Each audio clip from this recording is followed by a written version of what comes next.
بسم الله الرحمن الرحیم. نن زموږ د طریقة العصریه د اولې حصې الدرس السابع والعشرون یعنی 27 نمبر درس دی، 29 نمبر درس دی او د کتاب د سر نه 112 نمبر سبق دی.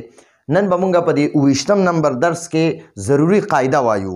ضروري قاعده پکې د فعل نهي ده. د دې نه مخکې مونږ فعل نهي ویلي وه، خو د مذکر هم ویلې وه. دې درس کې مونږ فعل نهي د مؤنث دپاره وایو. نو دلته کې د کتاب کې چې دی کوم انداز کې لیکلی ده، بهرحال مونږ خو په هغه شانتې انداز کې ووایو، خو بیا به هم پسې لږ پوه کم جي.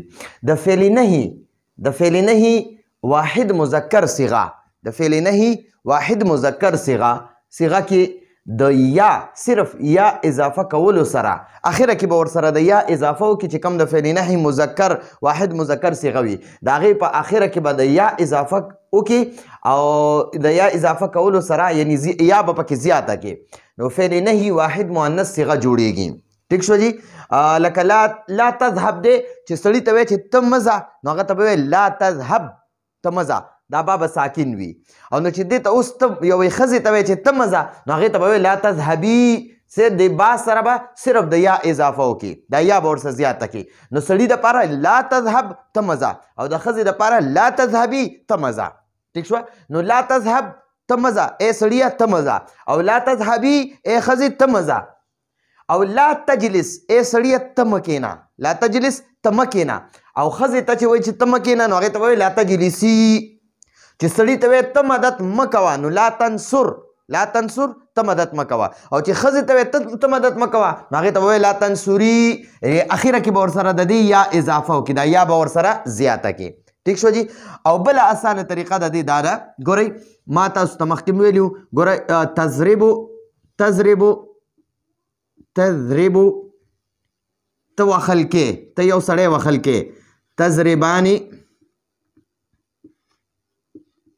تاسو دوه سړي وخل کوئ،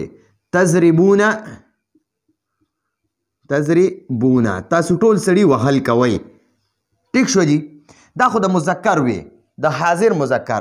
اوس یو حاضر مؤنث ته، نو د سړي لپاره تضربو ته وخل کې، او ښځه به وایي تضربینه ته وخل کې، تضربینه ته یوه ښځه وخل کې. سړي دپاره تضربو ته یو سړی وخل کې، او ښځې دپاره تضربینه ته یوه ښځه وخل کې. او د تسنیه دا صیغه چې ده که نه، دا د سړي او د ښځو لپاره یو شانتې ده.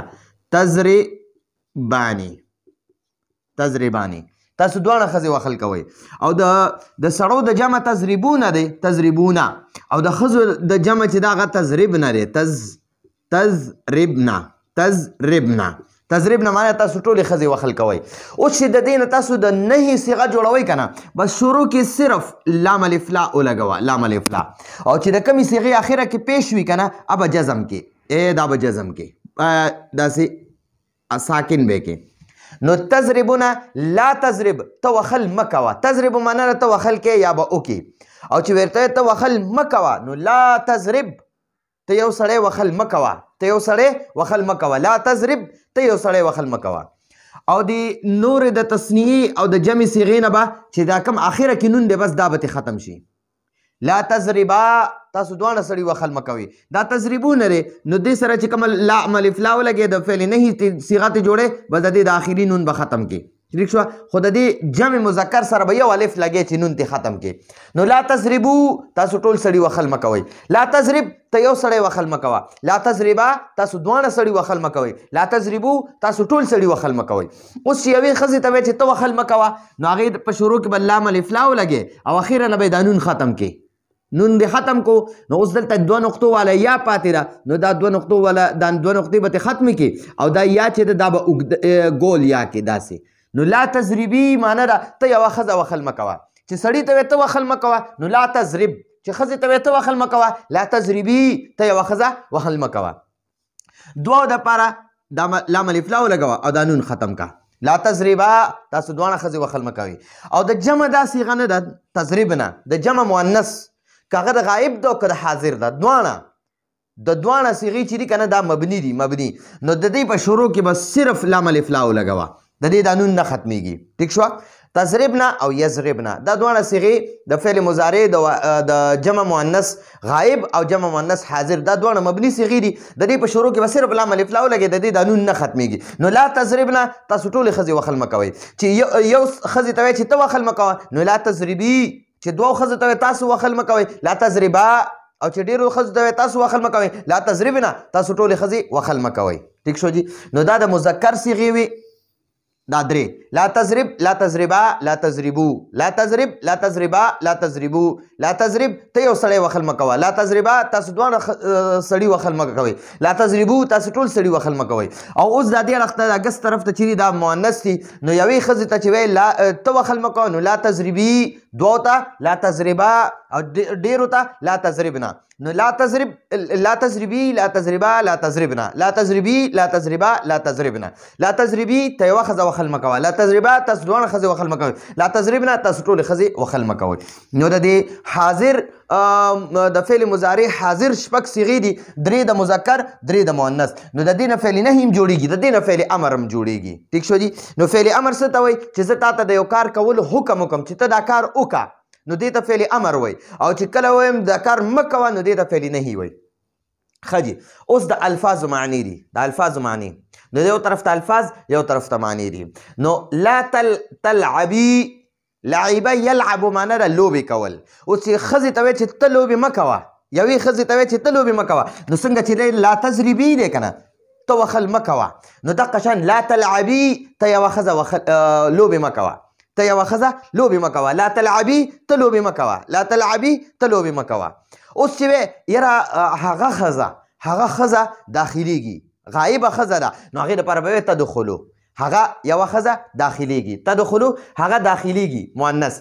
هغه یوه خزه داخليږي او تغسلو هغه یوه خزه وینځل کوي هغه یوه خزه کپړې وینځي یا لوښي وینځي نو تغسلو هغه وینځي هغه یوه خزه وینځل کوي او زه یوې ښځې ته وایم چې ته ووینځه نو هغې ته به وایي اغسلي ته ووینځه او چې وایم ته مه وینځه نو لا تغسلي ته مه وینځه او چې ورته یې ووینځه نو دا اوس د امر صیغه ده حکم دی پکې چې ته دا کار وکړه ته ووینځه دا لوښي ووینځه یا ته دا کپړې ووینځه اغسلي ته ووینځه تصلي هغه یوه ښځه مونځ کوي چې کله یو حاضره ښځه زه وایم چې ته یوه ښځه مونځ کوې نو تصلینا معنی ده ته یوه ښځه مونځ کوې او چې وایم هغه یوه ښځه مونځ کوي نو تصلي هغه یوه ښځه مونځ کوي ښه جي تطبخو هغه یوه ښځه پخلی کوي پخول کوي یعنی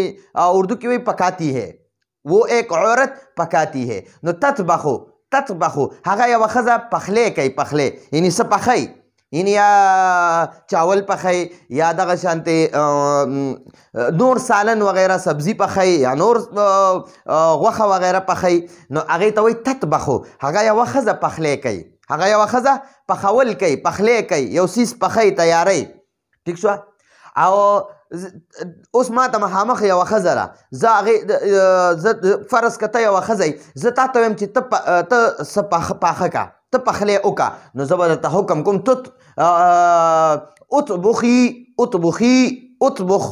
اطبخ چې سړي ته وایې ته پخلی وکړه نو هغه ته به وایې اطبخ او چې ښځې ته وایې ته پخلی وکړه نو اطبخي دا د امر صیغه ده اطبخي ته یوه ښځه پخلی وکړه څه پاخه که څه تیار که تتلو معنی ده هغه یوه ښځه تلاوت کوي دا د غایب مؤنث صیغه ده واحد مؤنث غایب تتلو هغه یوه ښځه تلاوت کوي تعبدو هغه یوه ښځه عبادت کوي اعبدي اوس ته مخامخ یوه ښځه زه تا ته وایم ته عبادت وکړه نو زه به تا ته حکم کوم اعبدي ته عبادت وکړه او چې راته وایم عبادت مه کوه نو لا تعبدي ته عبادت مکوه اوس درته زه وایم عبادت وکړه نو اعبدي دا د امر صیغه ده نو اعبدي معنی ته عبادت وکړه ارض ځمکې ته وایي او طریق لارې ته وایي طریق لاره ارض ځمکه طریق لاره نو دې کې ګورئ د فعل مضارع د مؤنث غایب صیغې استعمال شوې او یو نیم ځای کې پکې د امر صیغې استعمال شوې او یو پکې د نهي صيغه استعمال شو. نو ګورئ دا لا تعبدي دا د فعل نهي د مؤنث غائب صيغه ده، دا د فعل نهي ده. یعنی یو مؤنث ته مؤنث زتا ته ما ته لوبي مکوا، ته لوبي مکوا. نو لا تعبدي لا تلعبي ته لوبي مکوا. نو دا پکې د فعل نهي صيغه شو. او اغسلي یو ښځې ته وایي چې ته وینځل وکړه، ته ووینځه. نو اغسلي نو هغه دا یوه د امر صيغه شوه. او اطبخي دام د امر صيغه شوه. او اعبدي دام د امر صيغه شوه. نو چې د اخره کې یا وي که نه نو دا به مؤنث ته د امر شوی وي، یا به ورته نهي شوی وي. او چې اخره کې حرف ساکن وي که نه، ساکن جزم وي به، نو هغه به بیا سړي ته حکم شوی وي. ټیک شوه. چې ښځې ته وی چې ته لوبې مه کوه نو لا تلعبي، او چې سړي ته وی ته لوبې مه کوه نو لا تلعب. لا تلعب، لا تلعب، ته لوبې مه کوه. اوس ښځې ته وی چې ته ووینځه، وینځل وکړه نو اغسلي ته ووینځه. او چې سړي ته وی ته ووینځه نو هغه ته به اغسل. اغسل ټیک شو جي. سړي ته وی ته پخلی وکړه نو هغه ته به اطبخ.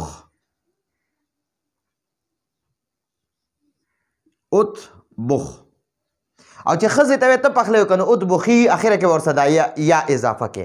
سړي ته وی ته عبادت وکړه نو هغه ته به صرف اعبد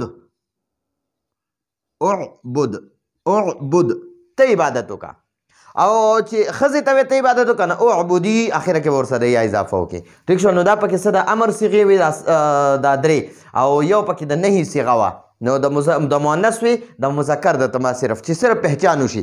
او دا ځکه مونږ د مؤنث وایو چې دا اوس کم زمونږ درس دی دا به د مؤنث په باره کې وي. مؤنث غائب، واحد مؤنث غائب، واحد مؤنث حاضر، او واحد متکلم. نو دغه باره کې به انشاءالله مونږ د دې نه پس سبق وایو. نو راتلونکي درس پر اجازت غواړو. هذا هو المرام والله اعلم بحقیقة الكلام.